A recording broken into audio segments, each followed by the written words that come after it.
Jacksonville. Frank, Hays, and JJ. Hit it! It's time for the Frangie Show on 1010XL 92.5 FM. All right, well, welcome in. The new drug today. There's a fun little sports and courts coming up today. I will tell you that. Nice. And, we'll certainly do that with our friend Brett Hastings. We'll also talk a little bit about the Jaguars moving forward. I'll give you a little intel. That could be big. Do we have to, call in to a special number, $2 a minute? It's probably more just opinion than it is intel, but it's opinion from the inside. Talk to 2 or 3 different folks. Just good, fun stuff, good stuff. No breaking news, but just, how who's good, who's not. You like the who's good, who's not, don't you? Love that. So I'm just going to sit back. Yeah, sit back and listen. I want you to do that. Hey, we got all kind of fun things to talk about today on the program. Really sad news that Jordan Travis is having to retire from football because his leg never healed properly. That is a really, really sad and unfortunate thing. And so we'll certainly talk about that today on the program. And I kind of missed a memo on it. It didn't dawn on me that he was in danger of never playing again. I knew it was a bad injury. It was a hip drop tackle, and he broke his leg. But I don't remember. Did I miss that? Had there been conversation along the way? He had a setback maybe a August. A while ago, okay. Yeah. And then they said, it may be worse. But it never, even though he'd had the setback at the time, it never felt like he'd have to retire from the injury. Yeah. I was shocked when I saw it. Yeah, I was too. I just never, he's so young that you feel like in today's day and age, most broken legs heal somehow, some way. This one never did. And based on advice he said in his statement today, based on advice from his medical team, based on his agent, people close to him, and is obviously through a lot of prayer. He's a very spiritual guy. He said he's gonna retire from football at a very young age. I was hoping it might even just be a little bit long. You know what I mean? I hope it would last a little longer. I would hope maybe it would last a little bit longer. So it's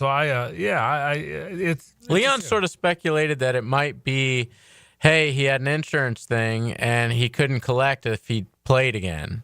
So, see, I don't know because he was usually that's only for college. Like once you're drafted, once you take he signed a contract. Yeah, with the he never Jets. played. I don't know if that matters, but I'm not sure. Interesting. So, but anyway, because I remember McGahee when he got hurt had a big medical thing like that. That's right. It's usually for the big time players, like you said, at their last year in college. Yeah, that's right. Very good point. So what's so stunning to me about the story is the genesis of it, is how it occurred. Florida State is playing North Alabama. Yeah. They're undefeated. They're ranked 4th in the country. This is a team that they should roll the ball out and beat by 50. And instead, they find themselves down 13-0 because Mike Norvell and Rick Ballew's made this point very passionately on Into the Night. And I would imagine, buckle up, because I can't imagine this won't be high on Rick's list today. But he's right. Mike Norvell didn't have the Seminoles ready to play that night. And because of that, they get down 13-0 to a patsy. Jordan Travis, as he often had to do, felt like he had to spark the team. So now you've got him running against a team that should already be, up 13. They should be down 17 by this point in the game. And he runs, gets injured, and his career is over.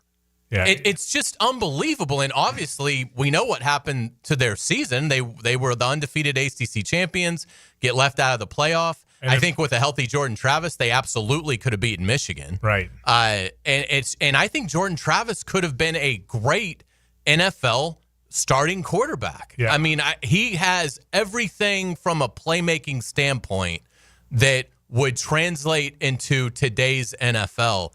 It's just such a football tragedy that this befell him. It's one thing to get hurt in a game against an arch rival or a game where it's competitive. To have this happen in a game that Florida State should have destroyed this team, it's just one of the most unthinkable football stories.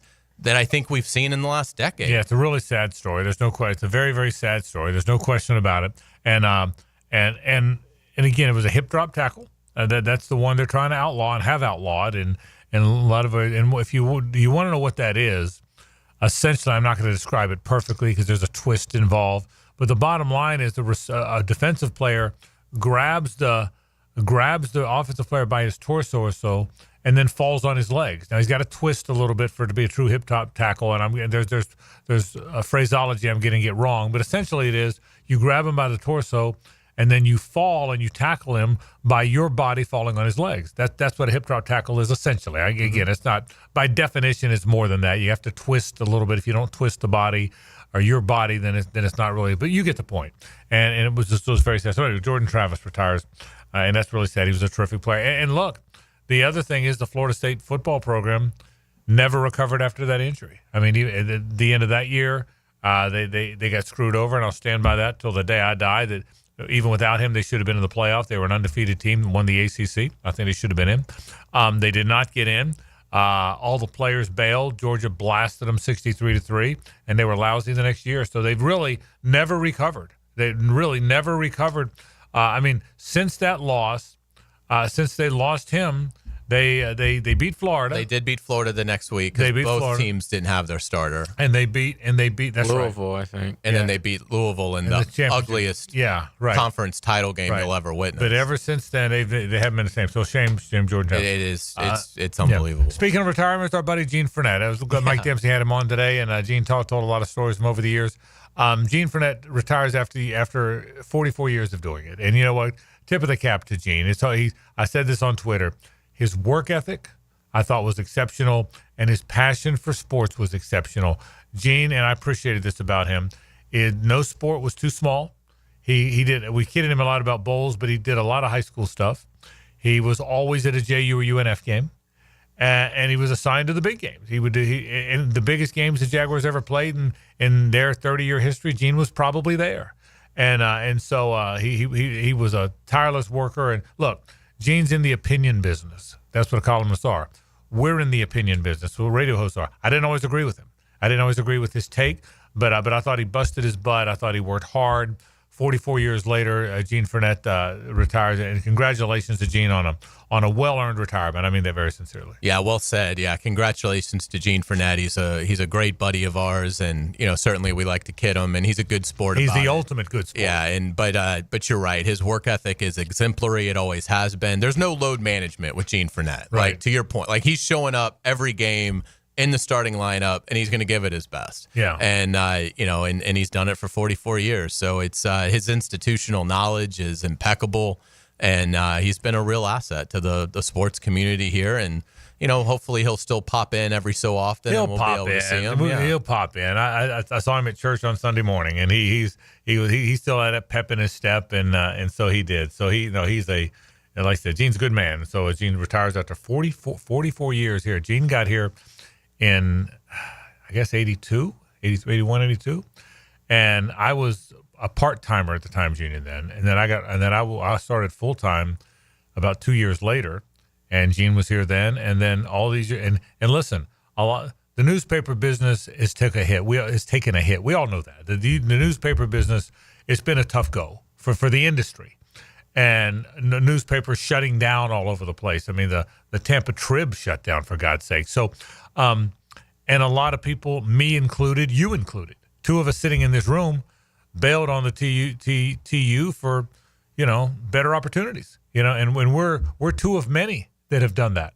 I mean, John Osher's here in town, Pete Prisco, Mike DeRocco, we can go all day. Matt Hays. There's so many people that D-Rocks that worked at that Times Union and went on to other pastors. Justin Barney. Yep. You know what? Gene never left. He stood there. He stayed the course, and he wrote those columns for the longest time. So tip of the cap, Gene. We mean that. And I'm glad Mike had him on today to spend some time talking about his career and all the things going on that have gone on in these 44 years. I mean, that's a great run. It is a great run. It really was as the column. And by the way, just about all those years as the columnist. I think he was a columnist of the Journal. I think he got the Journal. He came here as a prep writer, and I want to say, and he was a JU beat writer, and I want to say he started writing columns in the afternoon paper, the Journal, mid-'80s. So I want to say not only has he been here those 44 years, but I'll bet you close to 40 of those years he was a columnist, which is that's a run now. So, absolutely. So congratulations, Gene. And, yes. and we'll see Gene some out and about for sure. So we got a lot of things to talk about. Devin Lloyd, they did not pick up the fifth-year option. So I heard you talk about it as a handoff. So not surprised. No, particularly since they had picked up Trayvon's like the second that window opened. So, yeah, and it's the right decision. The fifth-year option's expensive. So it's not necessarily an indictment that Devin Lloyd has been some, terrible player. I mean, he's had, well over 100 tackles in each of his 3 years as a Jaguar. And I think a lot of it is he has not been utilized properly. I don't think he's ever had a competent defensive coordinator as a Jaguar, so maybe now he will in a contract year. But they couldn't pay him this. I mean, now hopefully he has a huge year. This will obviously provide some extra motivation because now he's in a contract year. So maybe if he has a big year, they can work something out. But yeah, the Jaguars couldn't commit to paying him, $15 million next year. Because as great as the tackles are, there just hasn't been enough big plays, and there's been some mistakes and some flaws that teams have exposed. But again, I wonder how much of that has been Devin's fault, and how much of that has been Mike Caldwell and Ryan Nielsen's fault. Yeah, it'll be interesting. My guess is he's going to play a position here he's never played in Jacksonville. That's Sam linebacker. My guess is you're going to see him at the Sam. And he's got to hold off Yasir Abdullah, who's a Sam now too. And but I would guess he's going to move out of one of those two middle spots. The Mike and the Weak are the two guys that line up behind the defensive line. And I don't know this; they haven't announced this, but I'm going to get. My guess is going to be that you're going to see him lined up as a Sam linebacker. So we'll see what winds up happening. All right, a lot of things we want to get to today on the program. We'll touch on everything we talked about just now and a whole lot more. Sports and courts is interesting. I'll give you credit. You have said, Hays, that you believe that at some point all athletes are going to be able to play forever. Well, there's an antitrust case with Jet Elad, a Rutgers transfer, who's at 24 years old. His eligibility was up. Well, now it's not. So we're going to talk a little bit about that. And that's what we prepared for today with Sports and Courts. Since that preparation, the news that John Elway's close friend and former agent has lost his life after falling off a golf cart that Elway was driving. What are the legalities there? So we're going to hit a couple topics. Sports and Courts with Brett Hastings is next. Stay with us. It's the ride home with the Frangie Show from the Harrell and Harrell studio. Don't settle for less than you deserve. If you need an insurance agent, I'll recommend the best guy in town, State Farm agent Craig Dewhurst. Call him at 940-9740. Really good guy, really good agent. Life insurance, homeowners, automotive, you name it, he'll handle it for you. Tell him what you need. He'll assess your whole situation. What kind of coverage do you need? How much coverage? What should your deductible be? What do you make and how does it fit your cost and your rates? You will love dealing with Craig. What a nice guy he is and how he'll help you get the right answers. The best in the business. Craig Dewhurst from State Farm, 940-9740. There's a reason why people love to listen to play-by-play on the radio. This is unbelievable what we're witnessing. I'm serious. 1010XL, Jacksonville's home for play-by-play. This is Richard Miller with your Showtime Sports Cards and Collectibles Update. With the excitement of Showtime becoming an official PSA dealer earlier this year, we've decided to add Fridays as another day to submit your cards for PSA grading. Drop off cards with Seth now on Wednesday, Friday, or Sunday, all from 1 to 5 p.m. It's Showtime Sports Cards and Collectibles. Update your collection. Get this thing unwrapped here. Duval! Praz, what in the world are you doing working on your Duval? That's right, man. I really identify with Duval. You live in St. John's County, knucklehead. I mean the Duval sub, the Daily Stash Duval. Turkey, ham, melted cheddar, and habanero jack cheeses. Lettuce, tomato, crispy and fresh, like me. I'm sure there's a Daily Stash sub that sums you up. The boss. Because, of course, oven roasted beef, Munster cheese, roasted mushrooms, caramelized onions. It's the boss of all subs. Only available for me. That's just not true. What do you mean? I walked in the other day, screamed, "You know it!" and said, "A boss for a boss." Well, no matter who you are, there is a Daily Stash sandwich or sub for you. Go find yours. They may even make you a boss. I'm sure they will, because it is Daily Stash. Where more is better. And you got that right. When persistent plumbing problems leave you feeling flushed, don't panic. Call Roland Reich. They quote all pricing in advance, so your only surprise is how quickly they'll solve your issue. Roland Reich Plumbing. PlumbingJacksonville.com. Tailgaters parking season passes are on sale now. Secure your Jaguar season parking today. Enjoy indoor restrooms, a full-service bar and grill, access 4 hours before kickoff. Visit tailgatersparking.com and book your space today.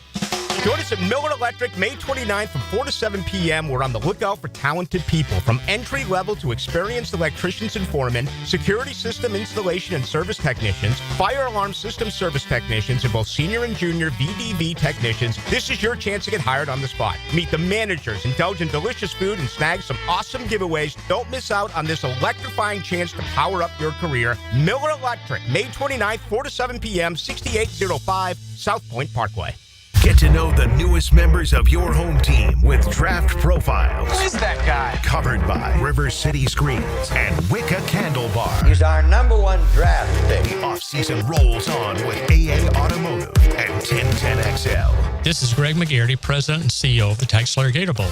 I'm here to share that the Gator Bowl is actually a year-round organization. We're known for the TaxSlayer Gator Bowl football game, which has been a Jacksonville staple for more than 80 years. Off the football field, the Gator Bowl has also hosted the annual Florida State baseball game, a champion of local youth through Gator Bowl charities, and a strong networking organization of local individuals and companies through our membership. We're actually looking to grow membership, which is an affordable, fun way for you to get involved and give back to our community. To learn more, visit GatorBowl.com for more information.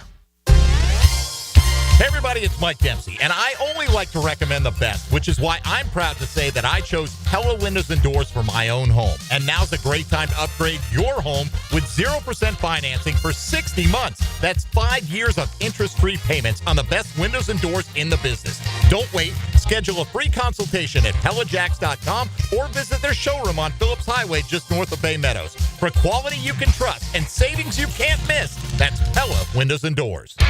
I'm Stacy, and I want to tell you about my fogged up window fiasco at my house. I called up Mac at Baker Glass. He told me all I needed was a glass replacement. The process was so easy.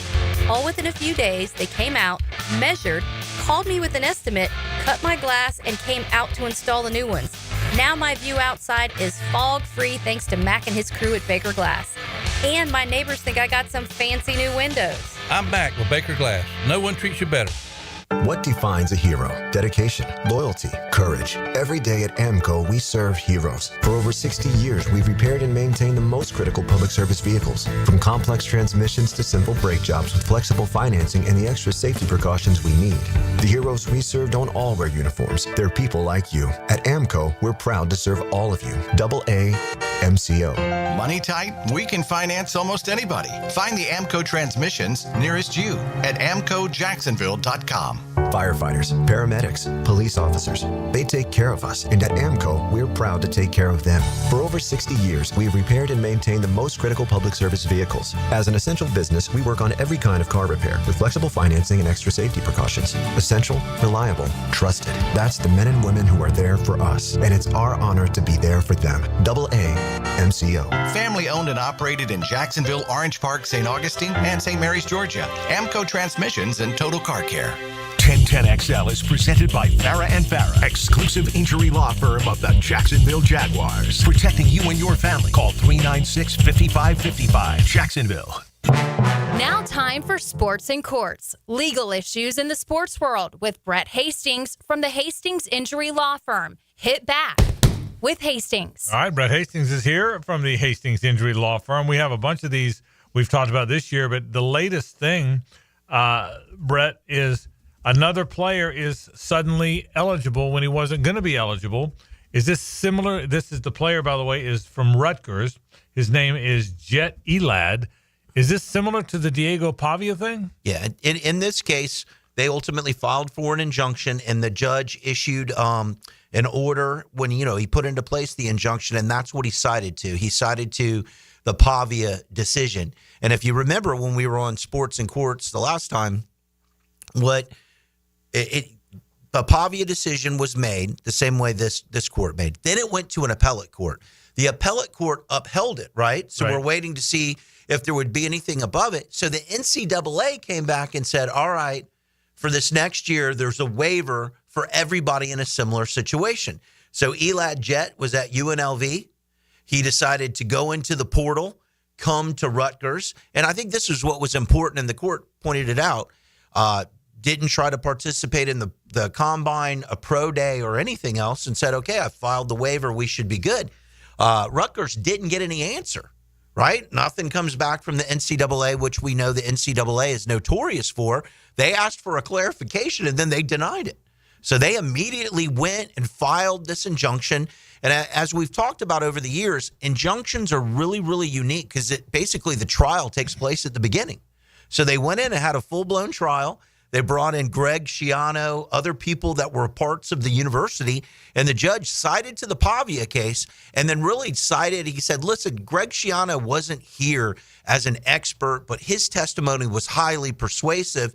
And he went in and said, look, this year the JUCO shouldn't count against the kid. The NCAA sort of in their response, went to a very small, nuanced argument because this young man went D1 to JUCO back to D1 and acted like that was different than Pavia. And the judge was like, come on, that's ridiculous. And so ended up finding for him. So, I think anybody else that's going to file, it's going to win. Right now, this is still limited, right, to the JUCO rule and the, 4 and 5 years. And if you're at JUCO, to still have the time that you would have to be able to play. But interestingly, we talked about it a lot. Hays brings it up all the time, and we talked about it off air.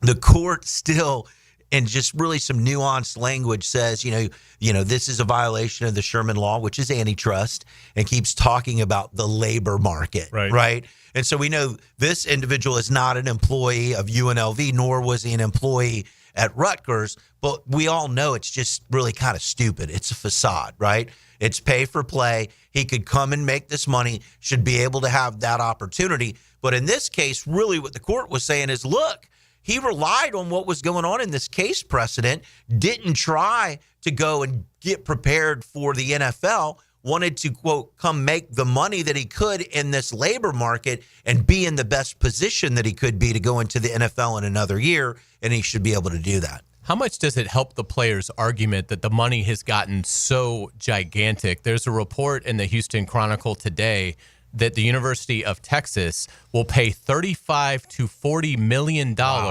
for their 2025 football roster. No doubt. Shedeur Sanders made $6.5 million last year, and I don't think we'll get anywhere close to having that type of money right now based on where he was drafted. So, obviously he was, quote, out of eligibility, but if you put that aside, there was a better opportunity right now in his career to make money at the collegiate level than there is at the pro level. Let me ask you this. Hays asked this question, and with all due respect to my buddy Hays, I've kind of dismissed this because it seems too egregious, but I might be coming around a little bit, at least asking it. Are we going to see the day when there are no years of eligibility and you can just keep playing college athletics? Again, it sounded crazy the first time you said it, but the more I think about it, at least makes me want to follow up on the question. Will that happen? I mean, reading the cases, theoretically, you could see where that would be the case, but I don't think that will ever. There's going to be something in between, right? Yeah. Where, there's going to be some, restriction on that all the parties will. We certainly know.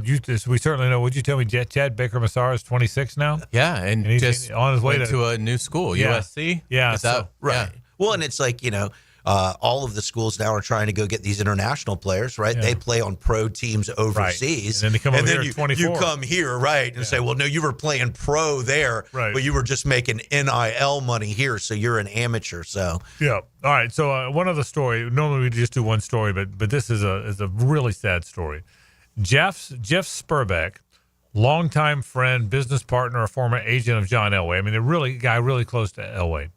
Died Wednesday from injuries suffered when he fell off a golf cart that, by all accounts, was driven by Elway. He was 62 years old. Boy, oh boy, what are the legalities involving that as we move forward? First off, horrific. We don't know much about the specific facts that underlie it, right? Yeah. So we don't know that at this point that John Elway did something that was negligent or what have you. The reports are that this business partner, confidant, and really one of his best friends was on the back of the golf cart and fell off. But you can always be legally responsible when you're driving a motor vehicle if one of your passengers ends up getting hurt. Golf carts, we're handling several catastrophic golf cart cases now, right? Everybody has a street legal golf cart. They drive them in neighborhoods. Is that right? So golf cart injuries are a thing now? Oh, absolutely. We've had somebody getting backed up onto, somebody's pulling out of their garage, doesn't look in the neighborhood, hits them. And, what's sad is that they're somewhere between a pedestrian accident and, a bicycle or a motorcycle accident. Because they're all through our neighborhood. I mean, probably yours too. I mean, there's golf carts. We're living a golf course. They're everywhere. Well, you're encased, right? Yeah. And all of this metal, all of this safety, airbags. And, when you have a T-bone type of accident in a golf cart, they're catastrophic because people are going to get ejected. There aren't any of those things around there to keep you safe. Now, are there lower incidents than the actual car wrecks? There are. People aren't driving as fast. But, when you're driving in neighborhoods, it's when it's car meets golf cart that we see really, bad injuries. In the eyes of the law, a golf cart is the same as a car? Yes and no. We have like street legal, right? Golf carts that we have out there. You have to have PIP insurance that you have to have on those vehicles. But everybody, if you're driving a vehicle, has a duty not to go strike anything else, whether it's a street legal or, it's a golf cart. So a street legal golf cart does have the right to be out on all of these roadways. A non-street legal golf cart is not supposed to be operated in certain roadways, but that wouldn't change whether or not they could be a plaintiff. If somebody was catastrophically injured in what's not a street legal golf cart, they'd come hire us. Those damages and stuff would be there. Maybe there'd be some, separate issue with the DMV, but it wouldn't affect the personal injury case. Would there be, from a criminal standpoint, I want to be clear about this, by the way. I'm going to be very clear. There's no indication that John Elway did anything wrong. Right. And I do not want this to sound like this question this question is not related to him. It's more related to the topic. So I want to be clear about that. But if you were driving impaired or driving recklessly in a golf cart, is it the same type penalties that you would have if something like this happened in a car? Absolutely. Especially if it's a street legal golf cart, right? Because you're supposed to comply. Yeah. And there's no, again, I want to be clear, there's no indication Elway did anything wrong. We haven't seen anything in the reports. The only reports were that this individual and his son were on a golf cart. They had just gone to a Stagecoach music festival and were returning back to a neighborhood in a country club where he owned a home. Yeah. And it was as they were heading back home. It was a bunch of buddies just riding together. Right. Yeah. But I did wonder. So. Where we've seen negligence on somebody if they're riding in the back of the car, right, is, you're coming to pull up, somebody's getting out, they think they're done, you continue to drive or whatever, and so there could be some negligence one of the two other ways. But, that would be the way that, a driver could potentially be liable for whatever happens. One more thing, and you're not prepared for this one because it just happened, so I apologize. We usually try and prepare, Brett, for what we're going to talk about, but I do want to ask you. Jordan Travis is retiring. The leg he injured at Florida State never healed. At one point last year, his agent was critical of the Jets and how they were handling his rehab. I think they thought he was rushing it. No, I'm not saying that happened, but I'm going to ask you generically speaking. We don't know this case. Generically speaking, if a player was injured and never returned, could he sue the team for poorly handling his medical circumstance? And I'm going generically. Yeah. I mean, potentially. Because we don't know. A lot of times what you would need to have is active medical malpractice or medical negligence at a sort of a specific point in time by a specific practitioner. I see. Right? I see. Okay. Like any other. Yeah, New York law could be different. Then we also get into the complexity of, was that care, workers' compensation care or what have you? I don't believe that it would be because the injury didn't happen there.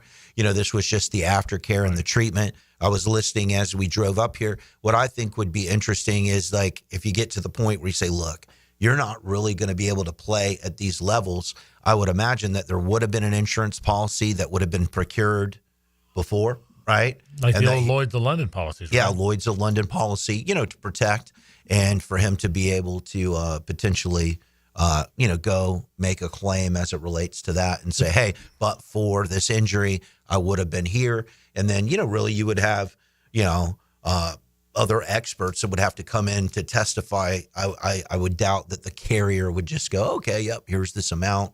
and that it would be, easily handled. That'd be the type of thing where you'd litigate, but I would think he would have a strong case. And we're getting back to Elway's friend that passed away falling off the golf cart. Would they medically be able to tell, like, could he have had like an aneurysm? He was 62. Could he have had like a sudden brain,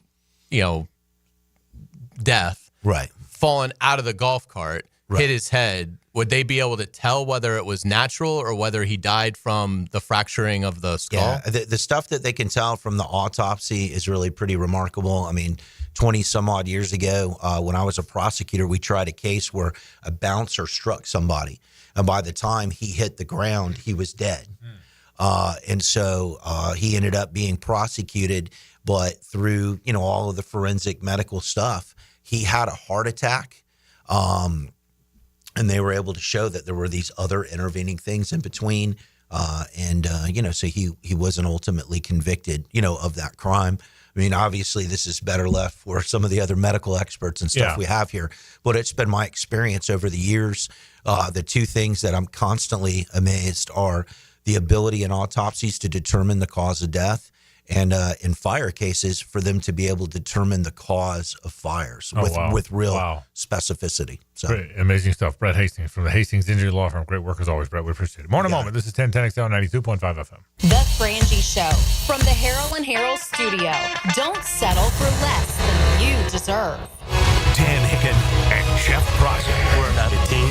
They are the drill. We're a time bomb. Explosive morning radio.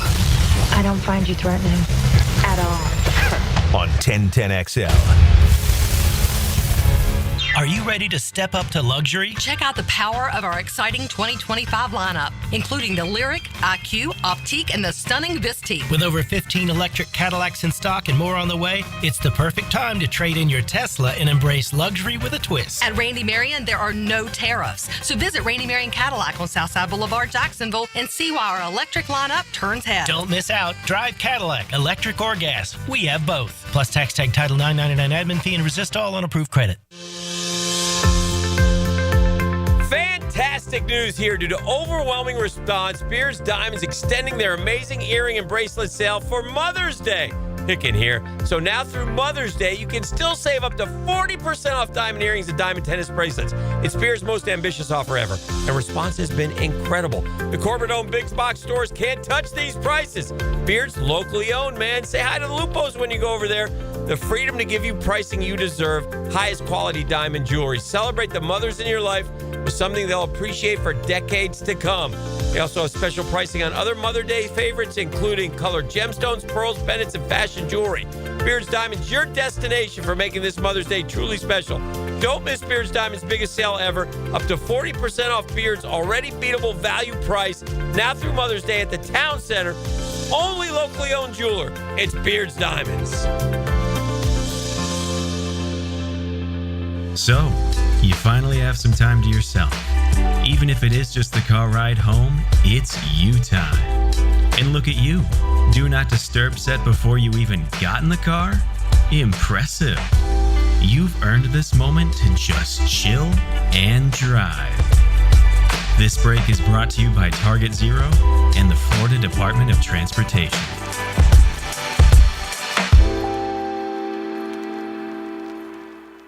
Jimerson Burr is a full-service, Florida-based commercial law firm that has experience and capabilities to handle any legal issue a business is confronted with. Learn more about what they can do for you at jimersonfirm.com. Texting enrolls you into recurring automated text messages. Consent not required to purchase. Message and data rates may apply. Hey, Dan, how you doing? Haven't seen you around the gym for a while. Yeah, I've really fallen off. Since I turned 40, I just don't get the results I used to get. Could be lower testosterone. Lower T? Yeah, I went through it a while back. Once you hit 40, your body has less free testosterone. I got Nugenix Total T, and it's made a huge difference for me. I've seen that ad on TV. Is it for real? Oh, yeah. The key ingredient is something called Tesnor, which helps boost free and total testosterone levels to help you trim up and stay lean. And it's made a difference for you? Man, I feel like I'm in my 20s again. At work, in the gym, and in the bedroom. Are they still giving out complimentary bottles for people to try it for themselves? Yeah, you just need to send them a text. Text ORDER to 42424 right now for your complimentary bottle of Nugenix Total T, the #1 selling testosterone booster at GNC. Plus, text now and we'll include a bottle of Nugenix Thermo, our most powerful fat incinerator ever, to help you get back into shape fast. Absolutely free. Text ORDER to 42424. That's ORDER to 42424. When you want to be heard,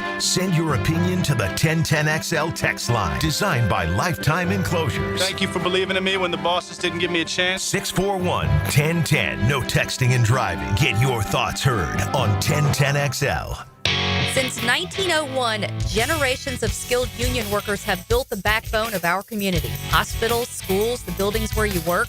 Every year, a new apprentice class of Local 234, plumbers, pipe fitters, and HVAC technicians is stepping up, trained, driven, and ready to do great things.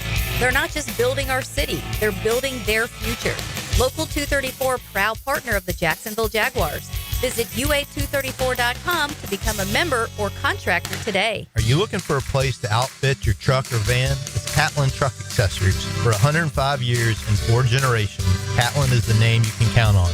This is Keith Catlin, and we know trucks and vans too, from Lear toppers, ladder racks, van shelving, strobe lighting, roll and lock bed covers, and everything in between. If you want quality product and great customer service, there's only one name. It's Catlin. Who can you count on? Count on Catlin. For 105 years, you can count on Catlin. Everyone seems to be in a time crunch these days. Well, don't forget you can always count on the cold case at Daly's. Always convenient, always cold. Whether it's the king of beers, Natty Light, Stella, or Cigar City, the Goose Island or Bud Light Seltzer. Dash into Daly's and grab one to go. At Hurricane Grill and Wings, the wings are fresh, the drinks are cold, and the game is always on. With 30 bold flavors, ice-cold beer, and handcrafted cocktails, there's no better place to kick back and catch every play. Escape the ordinary. Your home for sports is Hurricane Grill and Wings.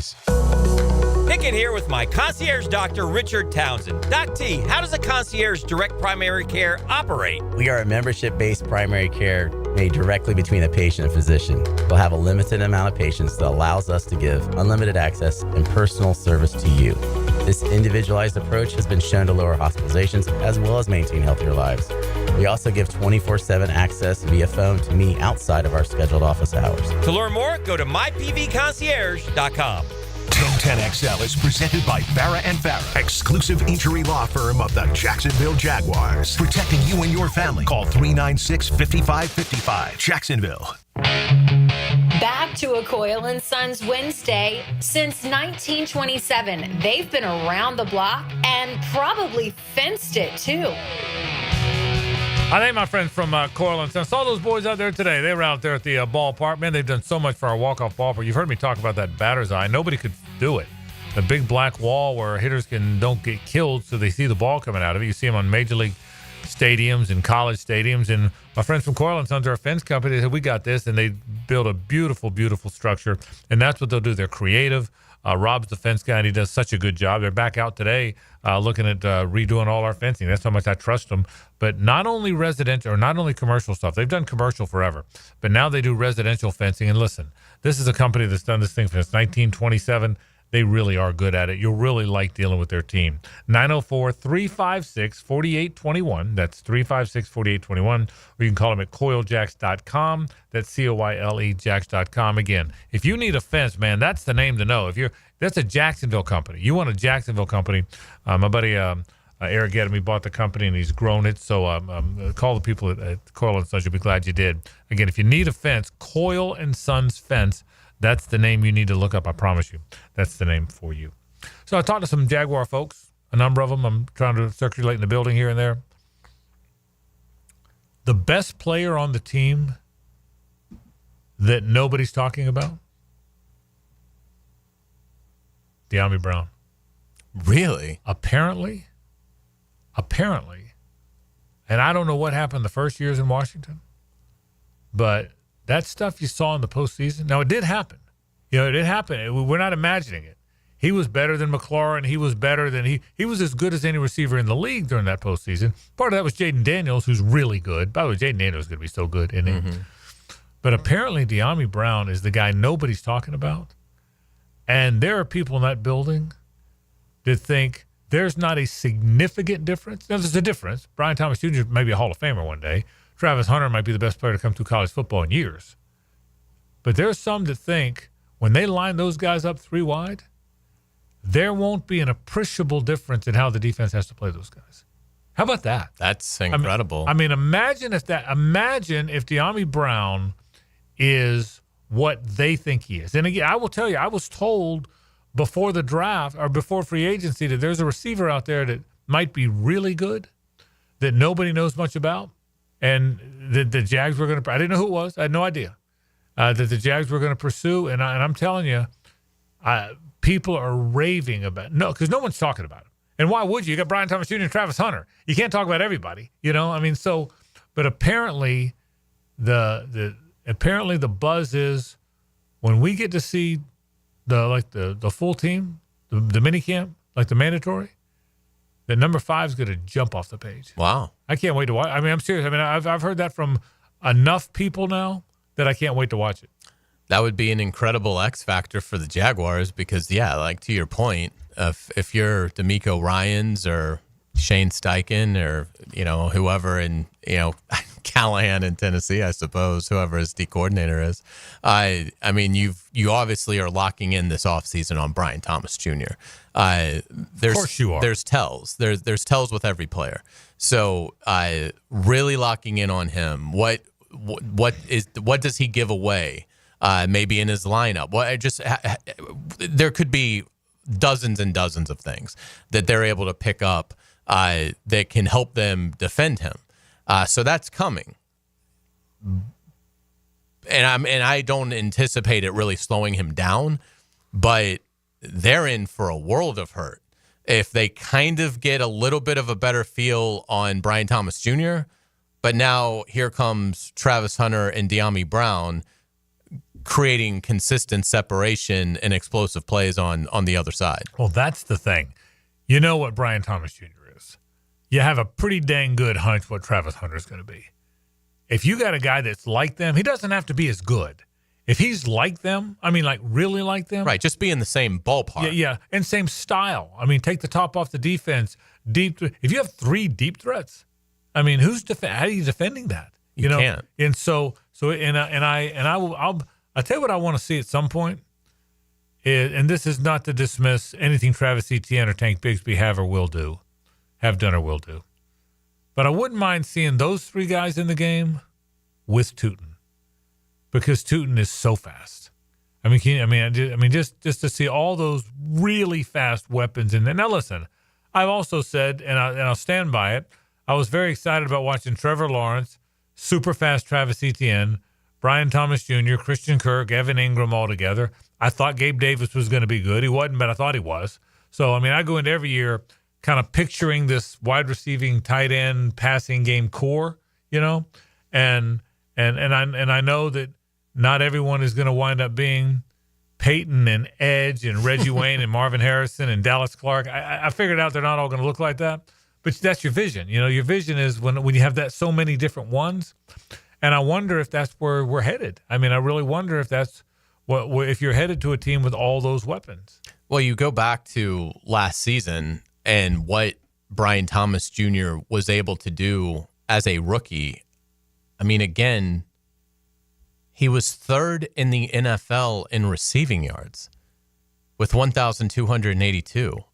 He had 10 receiving touchdowns on an offense that had no idea what it was doing. And it could run the ball. That's the thing. And couldn't run the ball. Couldn't run the ball. I mean, and there was no other significant target in the last 5 or 6 games, nor his starting quarterback. So, I mean, could there be a little bit of a sophomore slump where, yeah, there could be. Maybe he'll only have 1,100 yards and 8 touchdowns, which a lot of receivers would love to have that season. And so you obviously have a megastar potentially on one side. Certainly looks like a megastar based on the 1 year that we've seen.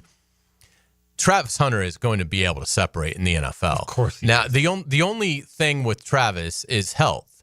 But if he's healthy, there's no chance that he is not going to be a elite receiver and at the NFL level. And health, by the way, because he's going to play so much. It's not like he's coming into the league with an injury. Correct. Right. Yeah. I mean, he's been durable. Just make sure the health held right. up. Right. I mean, the only time he missed games at Colorado was the cheap shot. And so, yeah, I don't think you have to worry about his durability. Yeah. But he is going to be able to separate. His agility and acceleration is otherworldly.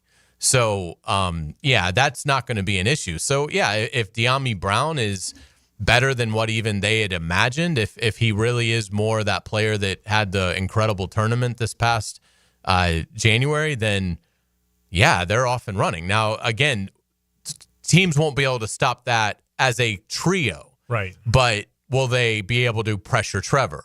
Will Trevor will Trevor be able to see what he needs to see? So there's other things that are encompassing in that.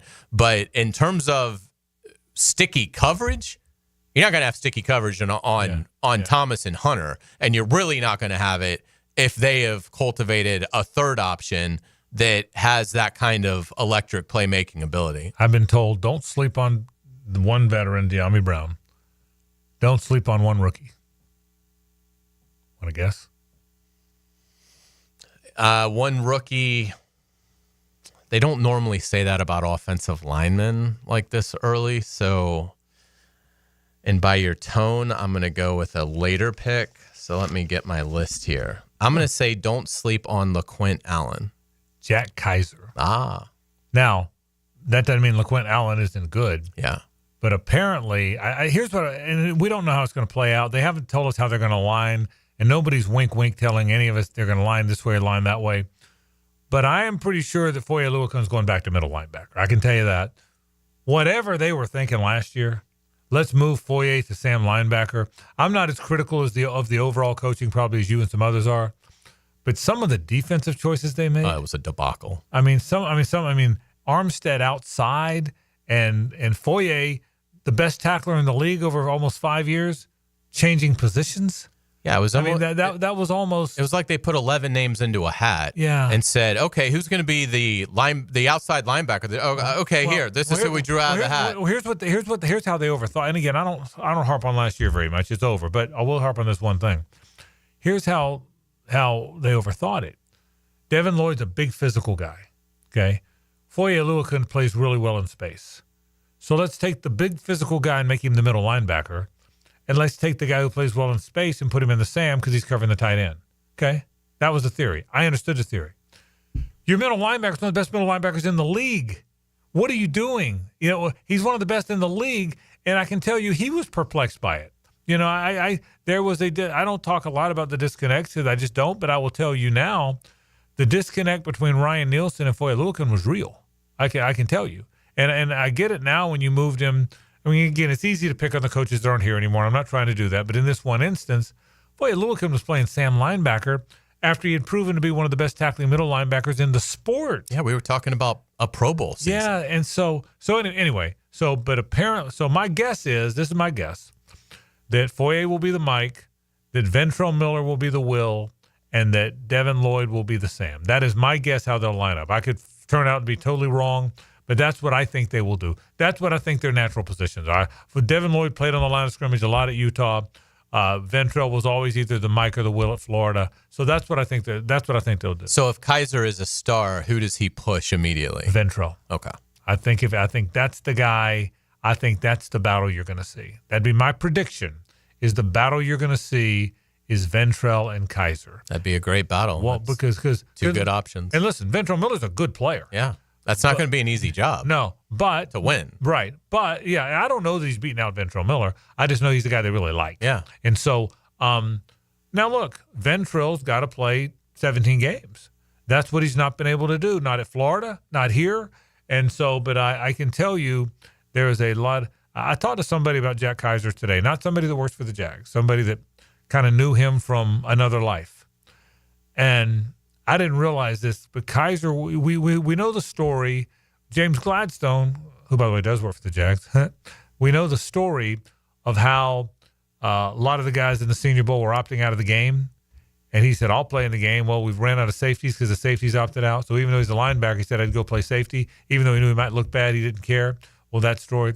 Apparently in high school, He was quarterback, linebacker, punter, return guy. He was that guy. Yeah, he was pretty much. Did it all. He did everything. And apparently he's a really good player. I got to tell you, I watched Notre Dame, and he was always scoring.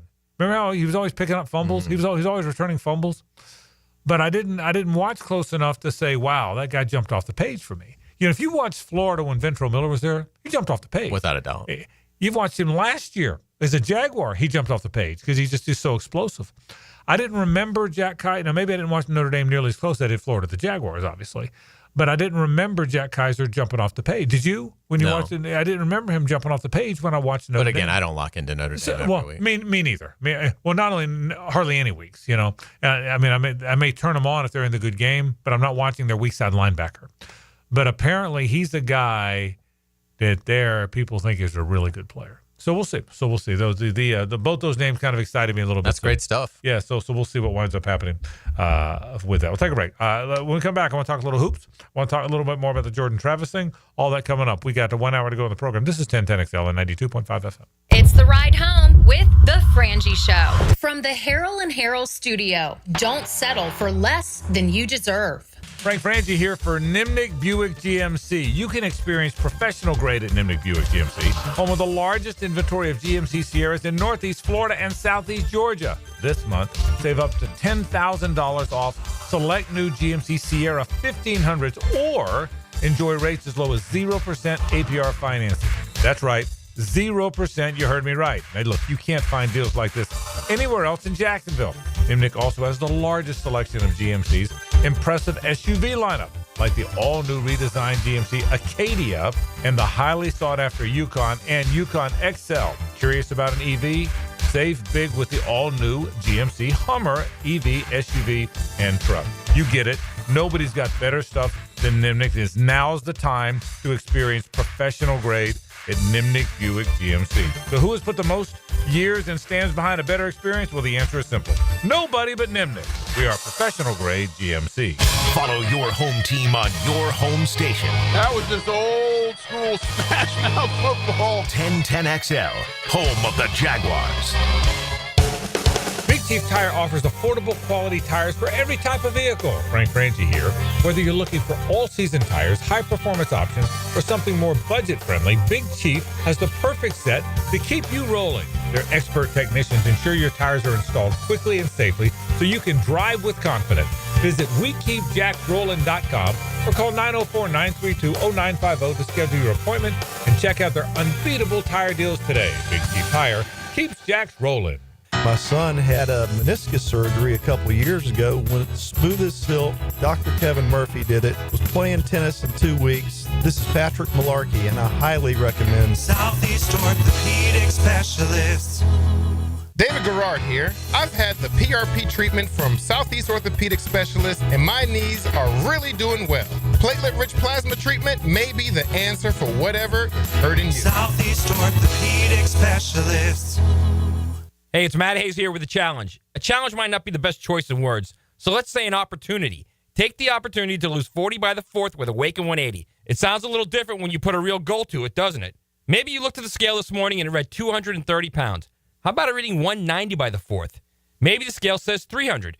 Wouldn't the number 260 be a little nicer on your eyes and on your joints? It's attainable if you have the same results we all had with Awaken 180. I dropped 40 pounds in 9 weeks. Hacker dropped his first 40 in just 6 weeks. Dempsey, Blue, and everyone else I know, same results. And we've kept it off. The best thing about Awaken 180 weight loss, it will completely change the way you think, see, and feel about food. The results are real, attainable, and the process simple with Awaken 180. Take the opportunity and drop 40 by the 4th. It all starts with just one call to Awaken 180 weight loss. Call 844-346-1800 or online at awaken180weightloss.com. DivorceMenOnly.com. This is Kenny Lay of Kenny Lay & Associates. Our firm specializes in representing men in family law. That's all we do. That's our only focus. We can help with all of your family law needs, such as divorce, custody, alimony, and child support. For over a decade, we have helped thousands of men with these types of issues. We even have an appellate division ready to challenge a judge's ruling. If you need a family law attorney, go to DivorceMenOnly.com. DivorceMenOnly.com. Offices, Jacksonville. She's very comfortable talking sports and hanging out with the boys. Mia O'Brien here, still providing the best multimedia sports coverage in Northeast Florida on 1010XL radio, video, and social channels. All things Mia are driven by Arlington Toyota. Beat the spring cleaning rush with big savings and priority booking by calling our heroes at Zero Res. This month, get Zero Resified from Jacksonville's #1 carpet cleaner. You'll get 25% off all cleaning services. That's right, 25% off. Check out 8,000 raving customer reviews if you don't believe me online. Call them, 904-287-5727, or visit their website, ZeroResJacksonville.com. Zero Res, spell it forwards or backwards. It's the right way to clean. Zero Res. Home of the Jacksonville Jaguars. WJXL AM Jacksonville Beach. WJXL FM Jacksonville Beach. Plumbing problems? AC not blowing? Septic tank doing whatever septic tanks do? Don't call 3 different companies and play contractor roulette. Just call Duck Rooter. Waddle over to duckduckrooter.com. When you're stuck, call the Duck. Friendly competition meets great futures. It's the Birdies and Bounces Tournament presented by the Mackenzie Noel Wilson Foundation, Friday, May 9th at the Yards. Where else can a pickleball tournament, 15 holes of golf, food, fun, beverages, raffles, and great activities help a worthy organization like the Boys and Girls Clubs of Northeast Florida, where 59 clubs serve nearly 6,000 youth daily. For tickets and team registration, email Charlie C. at bgcnf.org. Hey, this is Coach Jason Gibson of your Jacksonville Sharks. I know the importance of a strong game plan, and that's exactly what I've got with Clay Solar Installation Partners. They did the install of the solar panels at my house, and I couldn't be happier. Lower energy bills, clean power, and a winning team that made the whole process easy. If you're looking to save money and go solar, trust the pros at Clay Solar. Call Karen at Clay Solar today and tell them that Coach Gibson sent you. Hi, I'm Mac with Baker Glass. If you've got fogged up windows, let me help. We'll replace them with clear, insulated units that brighten up your home. People say we're fast, friendly, and reliable. Just check out our Google reviews. Call me today. Baker Glass. No one treats you better. I'm Max Fink with your 1010XL Southeast Orthopedic Specialist local sports update. The Orlando Magic season has officially come to a close after last night's 120-89 loss in Game 5 to the Celtics. Down 2 at half, the Magic had a shot at making it a game, but had no match for the Celtics' talent and depth as time expired. Franz Wagner was the top scorer in last night's contest with 25 points. Although losing in the first round in back-to-back years, the Magic showed serious potential for their future this season, finishing .500 while being plagued with injuries. Paolo Banchero put the league on notice this year as one of the NBA's next stars, as well as his sidekick Franz Wagner. If the Magic can acquire some shooters as offensive help, they'll have a real shot at being a contender for the years to come. For now, it's back to the drawing board as the Magic look ahead to free agency. It's 81 degrees at 4:58. Time and temp brought to you by Bueller Air and Plumbing. Stay cooler with Bueller. 1010XL is presented by Farah and Farah, exclusive injury law firm of the Jacksonville Jaguars. Protecting you and your family. Call 396-5555. Jacksonville. Back to a Coyle & Sons Wednesday. Since 1927, they've been around the block and probably fenced it too. 1927 is the number. They've been fencing Jacksonville for generations. Again, they did commercial fencing forever. They do bathroom partitions. They do those overhead doors you see in your businesses, and they can do all that to do a great job of it. But fencing's their specialty. And again, it's not just commercial now. It's residential fencing. Again, they were out at our Walk-Off Charities ballpark today looking at the possibility of doing way more fencing for us. We really trust those cats. So Coyle & Sons, that's the name to know. If you need fencing, man, and everybody needs to fence that yard at some point, if you need fencing, 904-356-4821 or go to coiljacks.com. I want to re-rack something I said earlier in the program. Congratulations to our friend Gene Frenette. He retires after 44 years. We talked about it at the top of the program. I'll say it one more time. Gene was a warrior. He worked hard. Work ethic, you said it better. There was, what'd you say, load management? There was no load management. Yeah, there was no load management. He worked really hard. What I loved best is no story was too small for Gene. High schools, JU, UNF, the Gator Bowl, the old Amelia Island tennis. Remember the Amelia Island tennis? I love that. Bausch and Lomb. Yeah, the Bausch and Lomb. If it was a story in Jacksonville, big or small, Gene was there. Gene was at every press conference, and you worked hard. I told Gene that the other day. He worked hard at it, and I appreciate it. I hope he has a wonderful time in retirement with his wife Dot, his grandchildren, his children. So I know they love spending time with those grandchildren. So I hope that happens. I did have someone ask me today. Said, "Are you next? You retiring?" I said, "Look, if I tried to retire, I would be so annoying to my wife." She'd have me working 20 hours a week at the hardware store a week later. Yeah. Can you see me at the hardware store? Hey, buddy. Hey, buddy. Hey, sir, I got a phosphate problem in the backyard. Can you help me? Yeah. Aisle 11. That's where we have our phosphate desensitizer.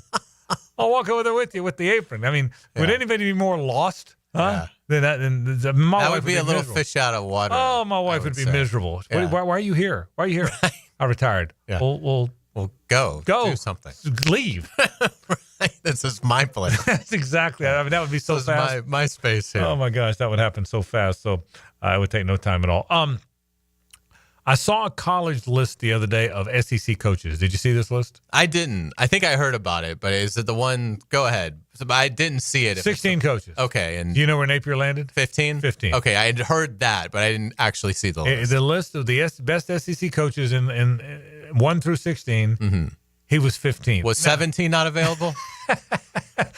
Look, he's done a lot of – there's a lot of things I doubt. And when I talk about the Florida football team this year, I think they've got a really good roster. My question is how he'll coach them. I mean, I'm not kidding. My question is he a good enough coach to lead what I think is a really good roster against what we know is a really good schedule? But is he 15th? That seems a little low. Low. I mean, again, I'd have to see the list, and then at that point, I could be like, oh, he should be ahead of this guy, ahead of that guy. I mean, he's only 19-19 at Florida.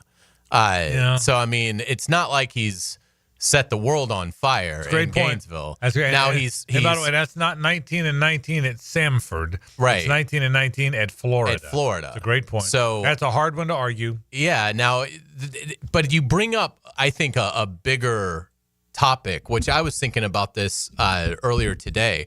I don't know that I can remember a team where the roster is so good, because I think you can make a case, because this depends on how much you believe in DJ Lagway. But if you believe, like I do, that DJ Lagway is going to be an exceptional college quarterback, I think you can make the case that outside of Texas, if you're a Florida fan, you might not trade your roster with anyone else in the SEC. Now, maybe some people would think that's ludicrous, but I don't know that I would. I mean, again, part of that is how much belief you're going to have in Lagway. But if you believe, like, I think I'd rather have Florida's roster than Georgia's roster. Yeah, because I don't think Georgia has a quarterback that, in my opinion, can do special things. Well, and I think Billy Napier has closed the gap in the trenches, the speed on the outside, the running back room. Like, Florida, to me, from a roster standpoint, has everything they need. We're seeing these early mock drafts, and we don't put a ton of stock in them, but it is worth noting that we've seen 4 different Gators mocked in the first round, and they're all big guys. Right. They're all it's Barber at left tackle, Slaughter at center, Sapp at defensive end, and Banks at defensive tackle. When was the last time Florida had two lines of scrimmage that anyone in the elite of the SEC might actually want? I mean, but it's such a conundrum, because I do think he's done a great job building this roster, but from a game management standpoint, he might be the worst coach in the SEC. I mean, he completely handed the game to Tennessee and Knoxville last year, and it's just hard to get that out of your mind. And I think you can buy in a little bit to, the pressure on Ole Miss. We talked a lot about that Ole Miss was going to crumble because they're Ole Miss. It just happened to occur in the swamp. LSU didn't have a lot to play for. They had just lost. They were sort of out of the playoff at that point, and they kind of sleptwalked a little bit through the Florida game. And then Florida plays Tulane in the bowl game, and certainly wasn't impressive. Tulane had opt-outs, including Caleb Ransaw, who the Jaguars took in the 3rd round. Tulane didn't have I think their starting quarterback had left to go into the portal, and the guy that they started had said, "This will be my last game. I'm leaving Tulane." So I don't think it's that hard to punch holes and Florida's winning streak to end the year. So it's this really odd dynamic where I love the roster, and I'm not sure, other than Texas, I'm not sure I would trade Florida's roster with anyone else in the SEC. But I would trade a lot of the coaches. Yeah. And in terms of how they manage a game. Yeah. Here's what I'll tell you to that end. Whether I'm completely agreeing that I wouldn't trade for with Texas, Georgia, whoever, I'm not. I don't know the rosters well enough to know that. But I get your point is it's now a good roster. That's your point. Your point is it's a pretty damn good roster now. Can he coach them? So I think that's what we're all going to be saying is it's a pretty good roster, and it is. It's a pretty good roster, and maybe I'm toast. I'm so Pollyanna, but I just believe I don't sense. Here's my take on Billy Napier, and we'll see if I'm dead wrong after watching him. He does some things that drive me crazy. I hate the offense. I hate the clapping and the pointing and all that. And it takes forever. It just drives me crazy. What is this? What are we doing? I wish you could see me, right? What is this? I freaking hate it. And I don't think he's good at timeouts on the sideline. I don't think he's got much of a sideline knack. I don't. I've never liked him as that. But I don't sense that when their roster is really good, that he's going to be so egregiously bad that he's going to continuously cost them games. I don't think that. I think he's average. I think, again, I keep making the Dabo comparison, and people go, Frank, Dabo won 2 national titles. No, I know he did. But I thought Dabo was a guy that won titles by loading up a roster, being so dang likable that everybody played hard for him, that he kept raising money because all the freaking donors liked him. I think Billy's got a lot of that. And those are good qualities. I just don't know. But when I saw him 16th, I remember thinking. So who was last? Do you have the list? The Mississippi State guy, Jeff Libby. Yeah, Libby. Or whatever. He's the guy that was last. He's the guy that was after. I don't have it in front of me. I'll find it. Wow. But but I said the same thing. I said if Napier's 15, Jeff Lebby was. And I don't know. And by the way, I don't know if I've seen enough of him to know that he's that bad of a coach. But maybe he is. By the way, I got one for you too. Have Florida, and I don't think this is going to necessarily happen, but only one time in history, am I right about this, that Florida and FSU hired new coaches the same year? Well, that makes sense because Bowden was there so long. Yeah, Mullen and Taggart both went in 18. Is that right? That would. I think Mullen and Taggart were both 18. That makes sense. I'm pretty sure. That was Florida hired Mullen, and then Florida State kind of had to scramble, right? Something like that. And then Jimbo left, and they then had to go get Taggart. I can't really remember. But I think they were both 18. I think they both started in 2018. I looked that up. But it hadn't happened very often. So I look at this year. I think FSU. I'm gonna give. They were both 18. They're both 18. Yes, I think it's the only time. So I think I want to give Norvell credit. I know people pick on him and Ballou and others, and I don't know if they'll be any good this year. They were miserably bad last year. That was a really bad team. I'll give him credit. The only chance he had to survive was to blow all of it up, coaches, players, scheme, and go get about 50 portal guys. That's the only chance. And I don't know if he got the new coaches, new offensive coordinator, new defensive coordinator, new position coaches. About joking, I joke with 50, but I'll bet 25 portal guys, right? Yeah, they even got a new horse. Yeah, he got a new horse. So the only chance he had to really make it was to, honest to God, blow everything up and start over. So, but if it doesn't work, he's fired. Right? I mean, assuming they can afford it. Yeah. Well, what is he? I mean, you're still in the ACC, which means Florida State should never be fewer than 7 or 8 wins in that league, without a doubt. At any time. At any time. Yeah, in that league. So if they go 5 and 7, he's probably fired. You agree with that? Yes. Okay. I think he's. Assuming they can swing the buyout, which is still substantial. It is, but my guess is they'll find the buyout money if he doesn't win 6-7 games. I think the buyout comes into play. I think 9 games he's fine. 8 probably fine. I think the buyout conversation comes in around 6 or 7. I think 5 or less, they'll find the money. I think the buyout all of a sudden, that you win 4 games again, 3 games again, that buyout money will magically appear. Yeah. That's kind of how it works. So I would agree. Yeah. So is there anything Napier can do to get fired? Sure. 5 wins? Absolutely. 5 wins, is he out? Yes. 4 wins, he's out. 5 wins, he's out. 6 wins? I think he's got to be out. How could you? He'd be 25-25 at Florida. Yeah. I mean, I don't know how you could possibly keep him. Yeah, I hear you. Well, that's what I'm asking. Yeah, I think 6-6 fired.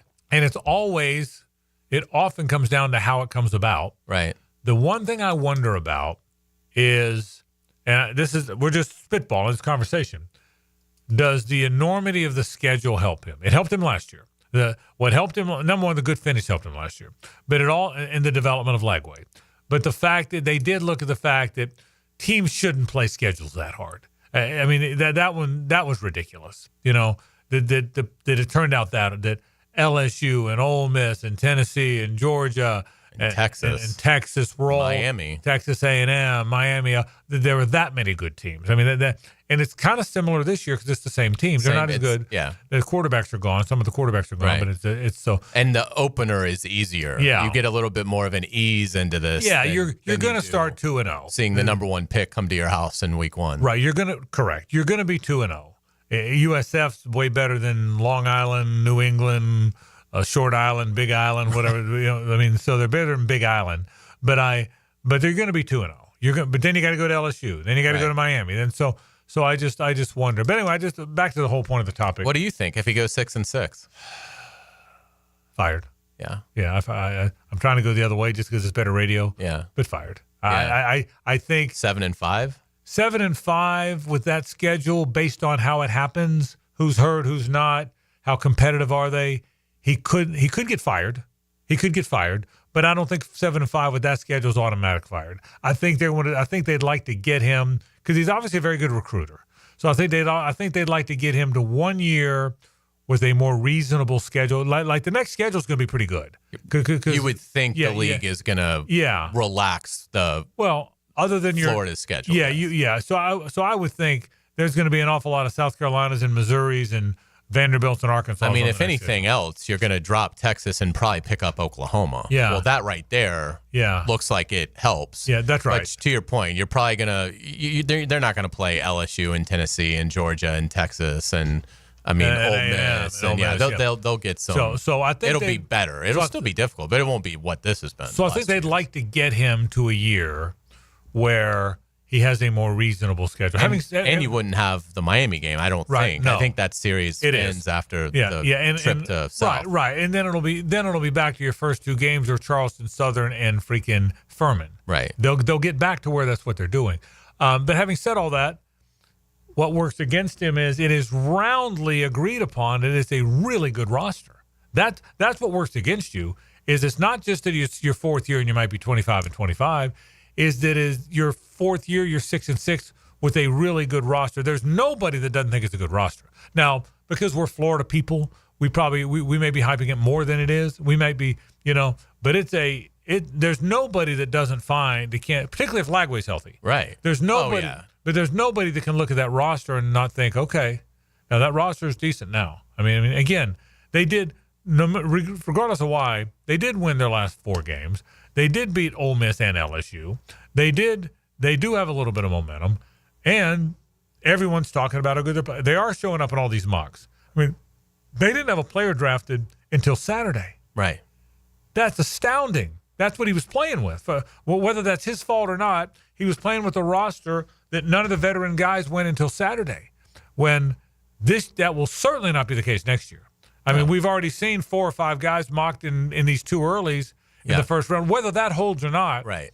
Some of them are going to get there. If I just gave you the first 2 rounds of next year's draft, assuming the guys that no one takes crazy NIL money to come back, that they go. If you're going to be a 2nd round pick, you go into the NFL draft. I mean, what would you set the over under on? 5.5? Yes. Yeah. So I mean, that's a really good roster. Yeah, that really is. And when's the last time Florida had 5-6 players taken in the first 2 rounds of the NFL draft? Yeah, it's been a long time. It would be the urban era. And listen, and here's the final thing I'll say about this, and this is kind of when this was Charlie Pell, Zook a little bit. They've had other schools, Dabo, other schools. The book on the guy was he's going to recruit good players. Can he coach them? That's the book on the guy. Well, he's proven the book right, unfortunately, on both sides. Yeah. So this is the year that they'll have to determine it. So it'll be interesting if both teams have difficult years. FSU, I will say this, we go to break, we got headlines coming up. FSU, and I know I'll use the word intriguing a lot, they're the most interesting team because I have no idea what to expect. How could you? Yeah, I mean, they're so new. It's cloaked in secrecy. Yeah, right. And they were abysmal last year. But I there's a side of me that thinks playing in that league, say what you want about the guy, I don't care if it's Jared Verse or Braden Fisk or Keon Coleman, he's proven he can go identify those guys and get them there. He's proven that. He's proven he can really mine the portal. I mean, maybe for a while they're as good as anybody in the country. Right. But it doesn't feel like this group has that buzz. But that's, but you know what? I don't know that I knew how good Braden Fisk was or Verse maybe. Yeah, they had some hype. Yeah, they did. But you're right. But look, he might have missed on all these guys and then he's fired. But the point is, because he's done that before, the possibility exists that he does it again. So we'll see what happens. All right, let's have headlines after this. Stay with us. The Frangie Show from the Harold and Harold studio. Don't settle for less than you deserve.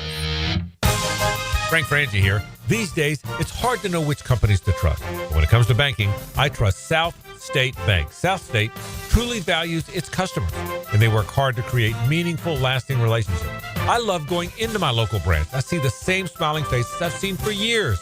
South State is the largest bank headquartered in Florida, so they're able to offer all the banking services you need. You can trust South State Bank. Banking forward. Member FDIC. Equal housing lender. Saluting the spirit of Jacksonville's workforce. Jacksonville's live and local sports radio. 1010XL. I guess that's what I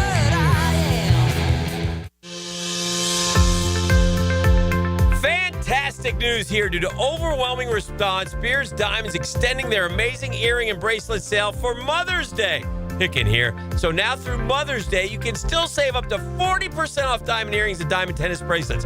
It's Beers' most ambitious offer ever, and response has been incredible. The corporate-owned big box stores can't touch these prices. Beers, locally owned, man. Say hi to the Lupos when you go over there. The freedom to give you pricing you deserve. Highest quality diamond jewelry. Celebrate the mothers in your life with something they'll appreciate for decades to come. They also have special pricing on other Mother Day favorites, including colored gemstones, pearls, pendants, and fashion jewelry. Beards Diamonds, your destination for making this Mother's Day truly special. Don't miss Beards Diamonds' biggest sale ever. Up to 40% off Beards' already beatable value price.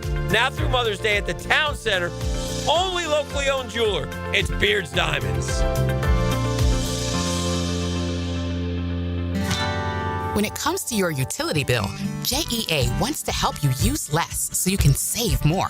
We offer a variety of free programs, like efficiency and irrigation assessments that'll teach you ways to conserve energy and water around your home. Our alerts will let you know when your utility usage has reached a set amount, and our rebates can help you save when upgrading to more efficient appliances and equipment. Find even more ways to save at JEA.com. It's Work Zone Awareness Week, Florida. Every year, lives are lost in work zones because of speeding and distractions. When you see orange cones, remember, slow down, follow the signs, and stay focused. Workers are counting on you to get home safely, and so are their families. Let's work together to prevent crashes and save lives. A safety reminder from the Florida Department of Transportation. Slow your roll. Safety's the goal.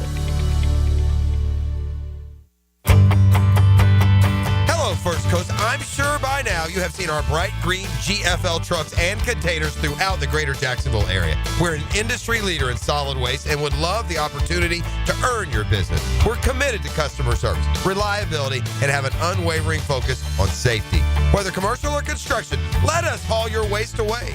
Call 904-760-5880 to get a quote today from GFL, Green for Life.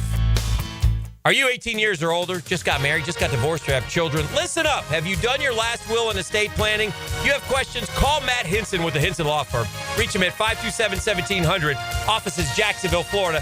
And don't let the state decide your fate. He's not Pistol Pete. He's Pete Prisco. Been on the wanted list almost 20 years. CBS Sports senior NFL writer Pete Prisco joins the Frangie Show Friday afternoons on 1010XL. Brought to you by Showtime Sports Cards and Collectibles. It's tune-up time, and Florida Home AC, the official AC partner of the Jaguars, wants to partner with you for a cool summer season. Tune up your AC unit right now so it's running at peak performance when you need it most. Just call 777-4300 and order a tune-up for just $59. Keep your unit humming at optimal level. Log on to FloridaHomeAC.com and take advantage of their savings. Keep cool with Florida Home AC. That's 777-4300. Mark Watson with Hardball Creative, here to share with you an actual client review. Dude, these shirts are sick. Check out the shirts and other sick promo items at hardballcreative.com. Hardball Creative. Hardball does it all. North Florida is growing with lots of new families joining our community. If you're one of them making the move here, your next move should be a call to American Electrical to create the best home automation system, enhancing your living experience. There are many ways your life can be made easier through smart home technology, voice-activated systems, automated lighting, total house temperature control. With American Electrical, they've got everything you need to automate your home and make it your true oasis. Check out American-Electrical.com, powered by professionalism and raising the excellence bar. Are you struggling with hair loss? At IHRS, we understand because we've been there too. We're dedicated to finding the best solution tailored just for you. My hair looks great. It was thinning, and IHRS restored my hair. It's now fuller, it's thicker, voluminous. It's made me feel great. With the latest technology and FDA-approved laser therapy, PRP, and non-surgical hair addition, we offer guaranteed solutions for men and women. With over 35 years of experience, IHRS found a hair restoration for us, and we can find one for you. For me. For me. And me too. Visit hairforme.com or call 904-777-IHRS. Get a free microscopic analysis and get to the root of your problem. This $395 analysis is yours for free. Call 904-777-4477 now. 1010XL is presented by Farah & Farah, exclusive injury law firm of the Jacksonville Jaguars. Protecting you and your family. Call 396-5555. Jacksonville. Ladies and gentlemen, may I have your attention, please? Gather round. It's Hays' Headlines, presented by Harrell & Harrell. Don't settle for less than you deserve. Hear all about it. Here's Hays Carlyon.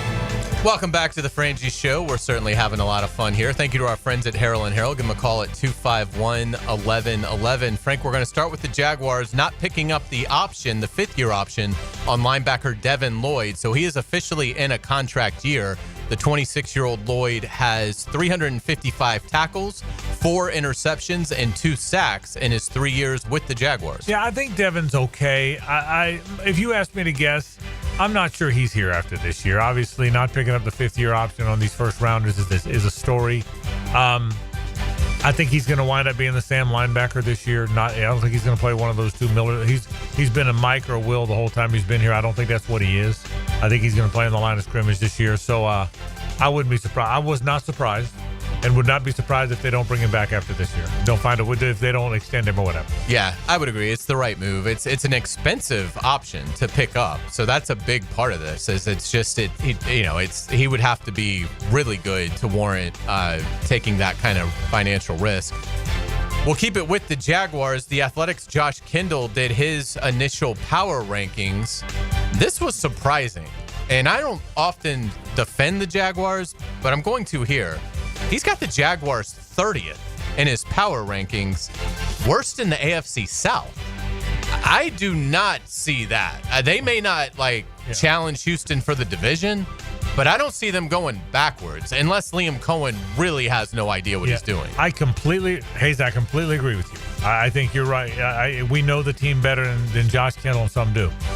But I will tell you, I've said this before, when you've had as many disappointing seasons as the Jags over the long haul, national media sorts are never going to give him the benefit of the doubt. They're not. And I think the general consensus nationally is there may be something there with Trevor, but he hasn't done it yet. There may be something there with this new young regime, but they haven't done it yet, and they're very new. And so I'm not surprised. Let me rephrase it. I'm probably a little surprised, but I would not be surprised if it was 26. Okay, I think until they prove it, and they know that's well known in that building. Until they prove their stuff, no one believes they have stuff. I really do. In terms of the NFL draft, the ratings were extraordinary. The final day averaged 4.3 million viewers, up 43% from last season. And obviously, Shedeur Sanders' fall had a lot to do with that. Yeah, I am not surprised by that at all. And again, this Shedeur Sanders story was so talked about. So too talked about, in my opinion. Speaking of that, Frank, you nailed this. The NFL fined the Falcons $250,000 and defensive coordinator Jeff Ulbrich $100,000 for the Shedeur Sanders prank call that Ulbrich's 21-year-old son authored. Steep penalty from the league. Yeah, I thought it would happen, and I thought it should happen. I thought because it got so much attention, this was a real chance to send a very strong message. I mean, $100,000 to an assistant coach, that's a lot of money. Now, if he makes $2.5 million, I get that, but it's still a lot of money. And I thought it was the right thing to do. You have to send a message. And I can tell you this too. Long time NFL employees were pissed about this. Were pissed at what this kid did. They were. I mean, I can tell you. I mean, the old timers, the guys that have worked for teams forever, were pissed about this. And so I don't think anybody was going to fight this fine. I'm not at all surprised. It was a great opportunity to send the message, and I'm glad they did. Yeah, and Jeff Ulbrich met with Falcons media today, so he's been more than apologetic for the actions that his son took. But just really, really bizarre story. Another just sad story in terms of the NFL today. Jets quarterback and former FSU legend Jordan Travis is retiring. Travis was injured with FSU trailing North Alabama 13-0 in November of 2013, and the fracture and dislocation never really healed properly enough for him to continue his career. So really sad. I thought Jordan Travis really had a chance going to the Jets as a fifth-round pick. You knew Aaron Rodgers was there, but that he was at the end. And I thought that was like, watch, this could be an opportunity. Unfortunately, Jordan Travis just couldn't get healthy, but one of the most electrifying college quarterbacks I've ever seen. Same, ditto. I totally agree with that. I don't know that I ever felt like he had the arm talent to play in that league. But I tell you what, he had some magic, man. Jordan Travis could create some magic. And he, by the way, I might be wrong. He might have played. We'll never know now. But boy, that guy, how many times at Florida State was a play dead? I mean, it was shades of Charlie Ward, man. Well, play was dead, and somehow Jordan Travis created some magic, and a 7-yard loss became an 18-yard gain. How many times did you see that? And while he was the quarterback at FSU, it was a really sad story. I hate it for him. I really do. Absolutely. Another tough story in the NFL today. Denver Broncos icon John Elway's former agent Jeff Sperbeck dies after falling out of a golf cart Elway was driving over the weekend. Sperbeck was 62 years old. He fell out of the cart and hit the back of his head on asphalt. I hate it. Obviously, when you lose a life, my God, Sperbeck is only 62 years old, which is not old, by the way. You feel for his family. You feel for him. I'll also tell you this. God, do I feel for Elway. Probably your best friend. Your best friend fell out of your golf cart and died. You have that the rest of your life. I don't know that you ever get, if you're John Elway, how do you ever get over that? It's a sad story all the way around. Without a doubt. In the world of college football, North Carolina coach Bill Belichick has released a statement trashing CBS after his debacle of an interview on CBS Sunday Morning, which, Frank, you made a great point. This is a basically feel-good, puff piece, not confrontational at all setting. But Belichick claims that, they were told not to ask questions about his personal relationship with Jordan Hudson, his young girlfriend, and CBS this morning, violated that. So Belichick really going after CBS, which will be interesting to see, one, if CBS just releases the completely unedited interview. They didn't, but they released a statement just now. Interesting. They had a statement. It's really short.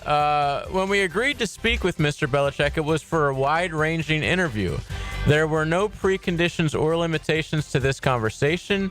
This was confirmed repeatedly with the publisher before and after the interview took place. The other thing, too, I side with CBS on this because Belichick apparently, in the book, does acknowledge his girlfriend and calls her his muse. Well, so there may not be any portion of the book that's about their relationship, but if you're going to describe her as your muse in the acknowledgments of a book you're promoting, they should be able to ask. It's certainly fair for the journalist to ask about the relationship. So anyway, just more disarray in the world of Bill Belichick. Well, that's what it is. It's disarray. It's disarray in the world of Bill Belichick more than anything else. And by the way, JJ said it best yesterday. How did you meet online? It's one word. Right. One word and you move on. Well, apparently they said they met on a plane. So just say that. Exactly. Yeah. So they're like, we already told you. Right. And by the way, don't be so defensive. That makes it seem like you didn't meet on a plane. And which of course they didn't. Right. Exactly. Why is she even in the room? Right. If she's not part of the interview, if you're interviewing them together, that's one thing. If you're not interviewing her, why is she in the room? Yeah. It's very embarrassing. It's very embarrassing and puzzling what's going on in Chapel Hill. The Houston Chronicle has a story that I think will shock some people. It shocked me.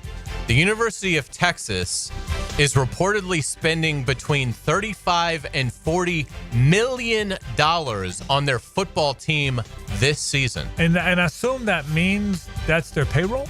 Yeah, so it's the $20 million in revenue sharing. they're not talking. And they've raised $15 to $20 million in NIL for the football team, and apparently are spending every penny of it. Yeah, they're not talking about charters and they're no. This is on roster talent. How about that? $35 million. I mean, think about that for a second.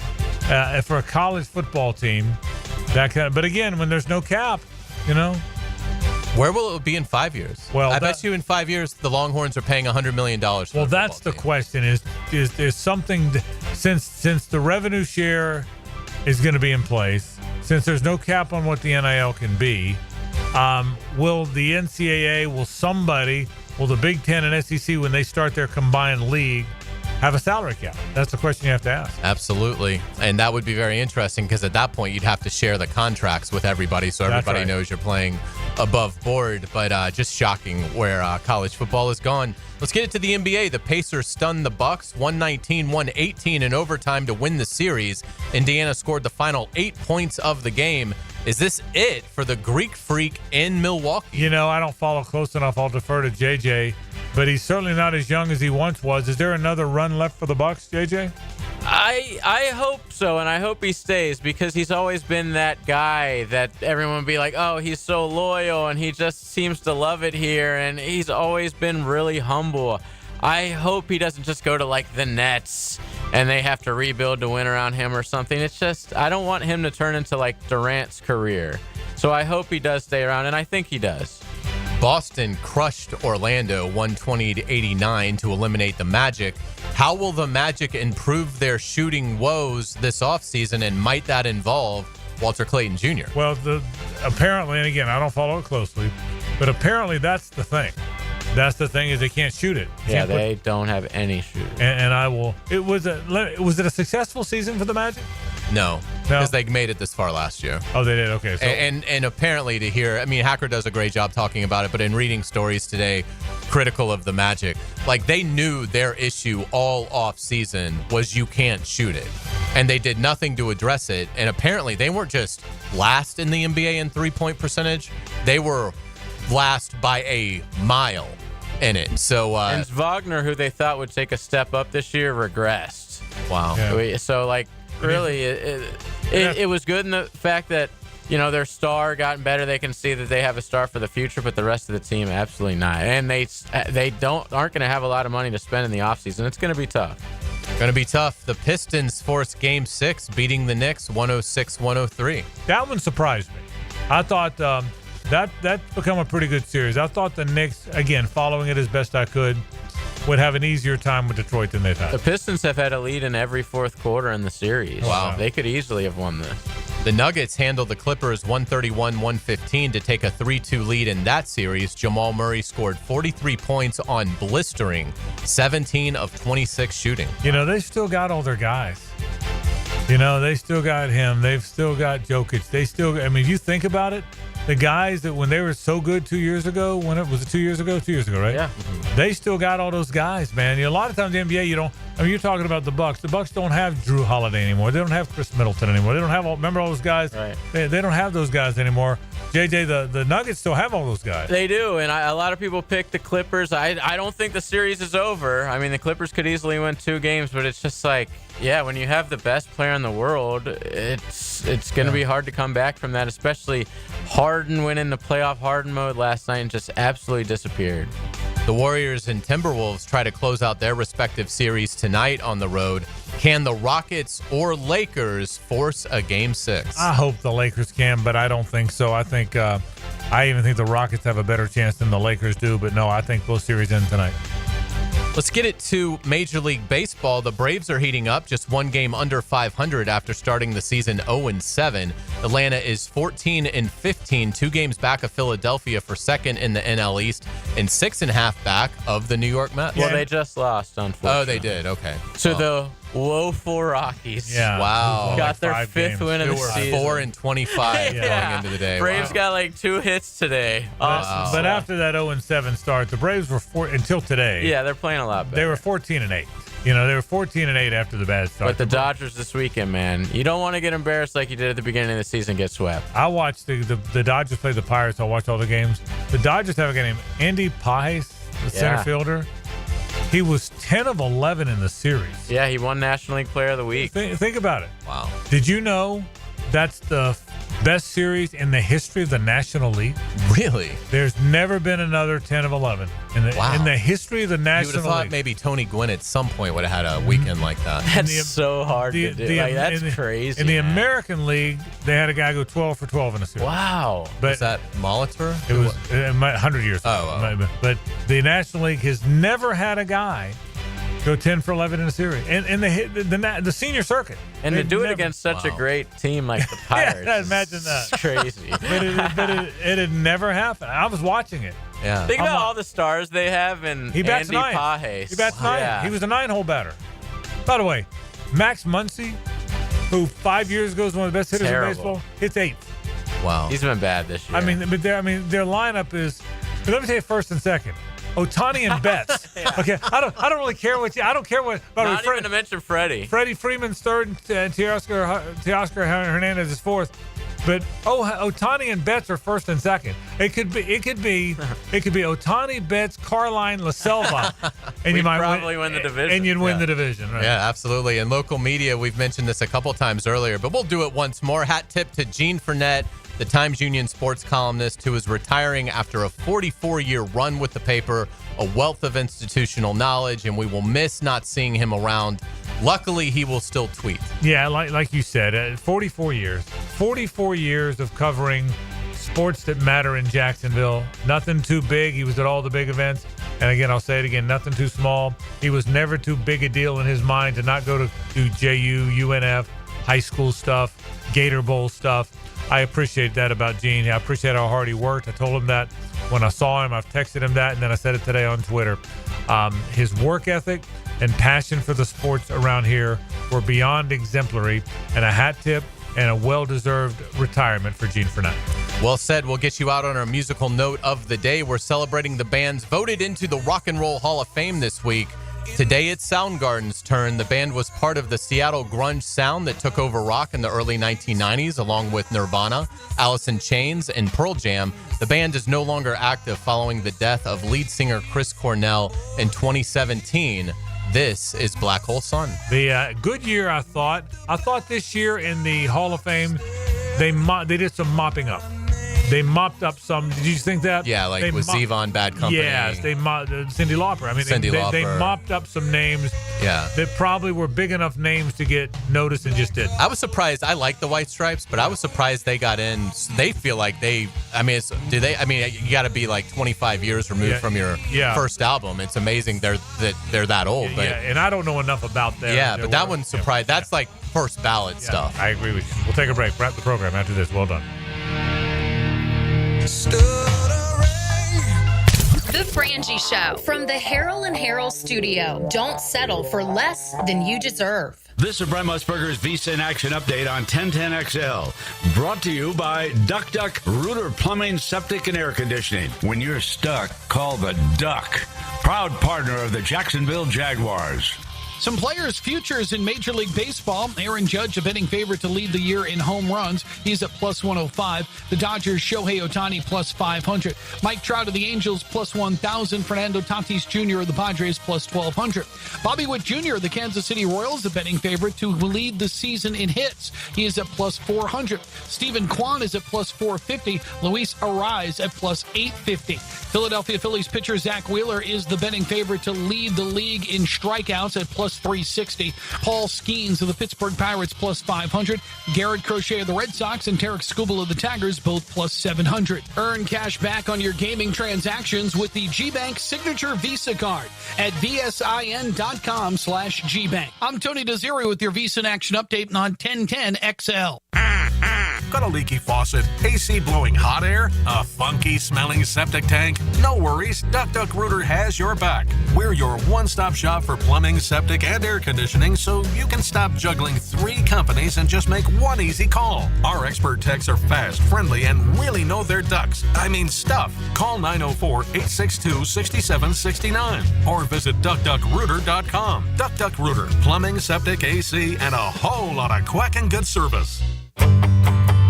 Hey, Jacksonville, I'm sure by now you've seen our bright green GFL trucks and containers throughout the greater Jacksonville area. We are an industry leader in solid waste and would love the opportunity to earn your business. We are committed to customer service, reliability, and have unwavering focus on safety. Whether commercial or construction, let us haul your waste away. Call 904-760-5880 to get a quote today. GFL, green for life. Shopping with your parents can be embarrassing. Why would they sell jeans with holes in them? I'm going to speak to the manager. Mom! That hoodie is giving. You should get it. YOLO. Thanks to the Chase mobile app, your kid can shop independently while you keep an eye on their spending. So you can go from... We can be twinsies. ...to... How was shopping? Saw you stayed on budget. Thanks, Mom. Freedom for kids, control for parents. That's family banking from Chase. Account subject to approval. Chase mobile app is available for select mobile devices. Message and data rates may apply. JP Morgan Chase Bank N.A. Member FDIC. Rick Ballou for Coy Dental. That's right, Carlson Dental is now Coy Dental. Dr. Lee has been practicing there for 9 years, has purchased the company. The Coy Dental team still has the same great dentists and staff. And remember, if you get nervous visiting a dentist, don't. There's never a problem at Coy Dental with light sedation for cleaning and deep sedation for all your restorative needs. Coy Dental, 2 locations in Jacksonville. Living on Amelia Island, having fun in Fernandina Beach? No matter what brings you to the fun, cozy town, make sure you check out the tap room at Mocama Beer Company. With a full flight of craft creations, from the Cosmico IPA to the Motor, the perfect Pilsners and Lagers, matching memories and some Mocama magic is what it's all about. Mocama Beer Company in Fernandina Beach, near the big water where the sun is born. And look for more Mocama craft at your local Total Wine or ABC Liquors. One man, one hammer. One place to hear it drop. Hammer Time with Hays, weekdays on The Frangie Show. Driven by Southside Kia. Online at SouthsideKiaJacks.com on 1010XL. The experts at AMCO have been fixing cars for almost 60 years. Over that time, they've gotten more complex than ever. That's why our techs undergo rigorous training and certifications, so they can fix anything, including the most complicated repairs that come with some of the latest technologies. After 60 years, there's nothing we haven't seen or fixed. It's how we know cars inside and out. Money tight? We can finance almost anybody. Find the AMCO transmissions nearest you at amcojacksonville.com. What defines a hero? Dedication, loyalty, courage. Every day at AMCO, we serve heroes. For over 60 years, we've repaired and maintained the most critical public service vehicles. From complex transmissions to simple brake jobs with flexible financing and the extra safety precautions we need. The heroes we serve don't all wear uniforms. They're people like you. At AMCO, we're proud to serve all of you. AA MCO. Family owned and operated in Jacksonville, Orange Park, St. Augustine, and St. Mary's, Georgia.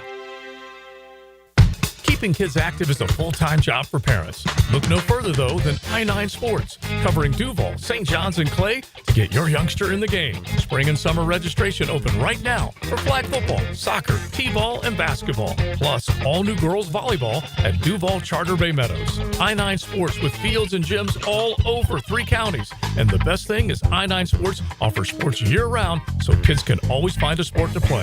I9sports.com. Enter 1010 in the promo code.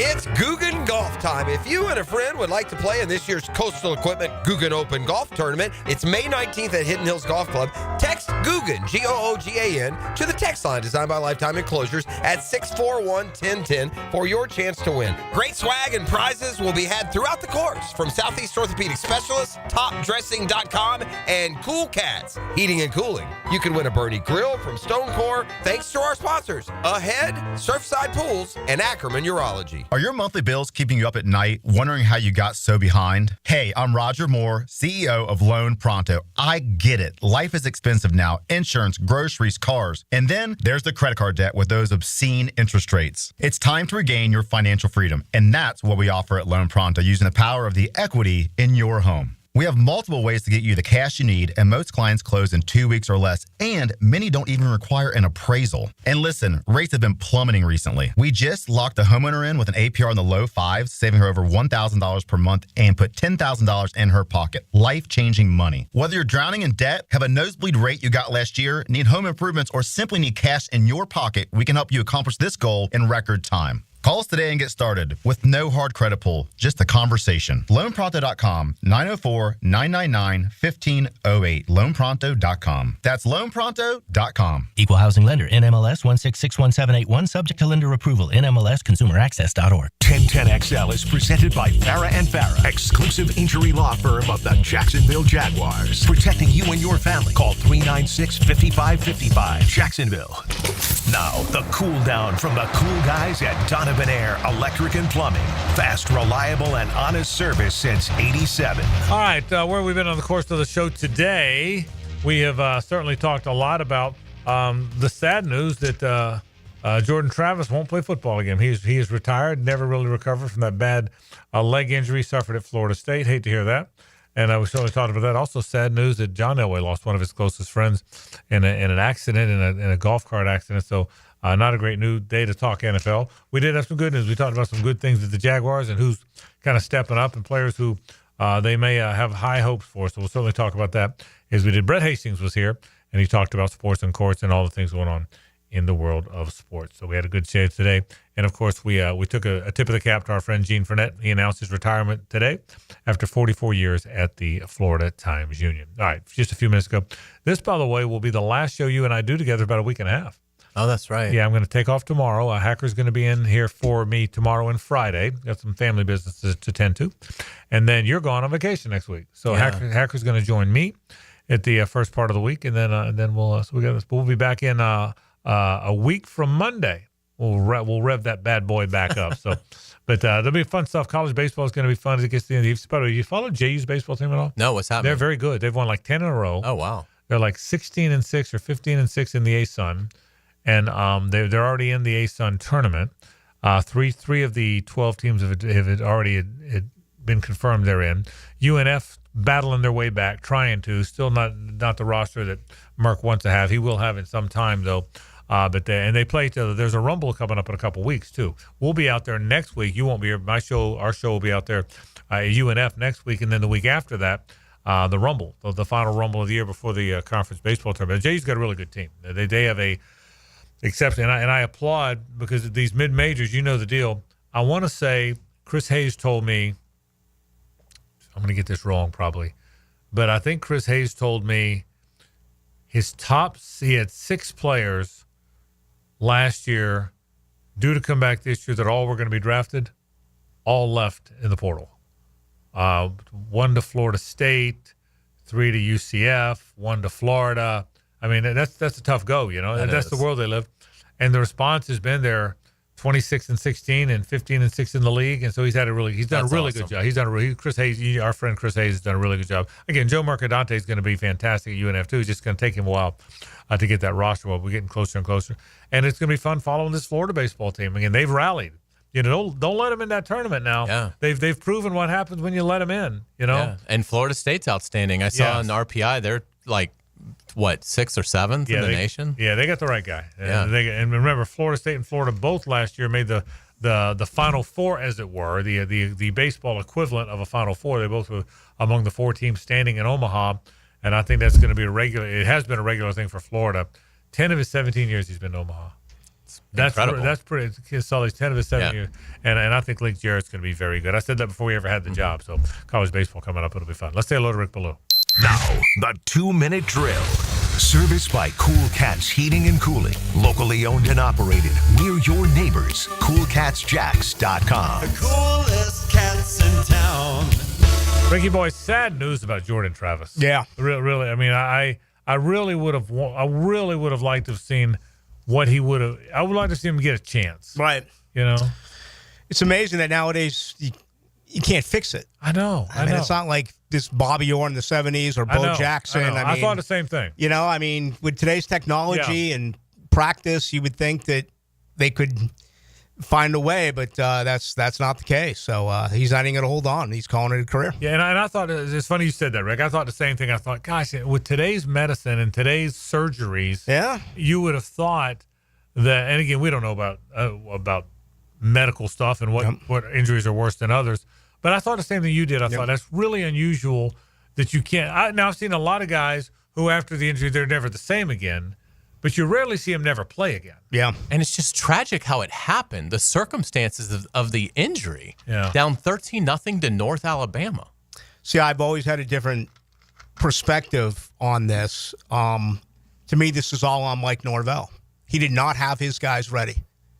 You blow out them and get ready for Florida in 7 days, and he didn't, and you had to ask your quarterback to make a play, and it ended his career. Now, I know any coach out there listening would say you can get injured in practice, you can get injured on any play against any opponent, but I was furious about it at the time, and my stance hasn't changed.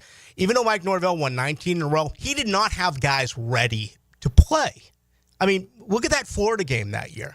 Florida State was so much more talented than Florida. They pulled it out because Jordan Travis was Superman. This year, we all know Florida State is that Florida's far superior to Florida State. And look what Florida does. They sack them 8 times. Florida State fumbles the ball 8 times. That's crushing your opponent. And Mike Norvell's never been able to do that. But the good news today is Florida State got the 911th transfer portal offensive tackle from Rutgers. So I'm just going to tell you right now, he has got a dead program in Tallahassee. He can't recruit. What's he? And he can't coach. We did talk about this earlier. So what gets him with that buyout still being pretty big? What gets him fired? 5-7 gets him fired. In that league, it's got to, right? I think he can go 5-7. I think he can go 6-6. I do, and I think he'll be able to hang on for at least one more year because it's a big Florida State cannot afford to fire him right now. Okay. But he has absolutely crushed that program. All right. I mean, there's no talent on that football team. I will tell you this. I said this after so much talent 2 years ago. So much talent. So much NFL talent. I probably told you this, Rick. I know I told Hays this. Look, I don't watch Florida State close like I do Florida, but I watch them. Watching Florida State and Florida last year, Florida was okay. Florida finished good, but they weren't a great team. Watching the lack of talent at FSU in that game, I told you this, Hays.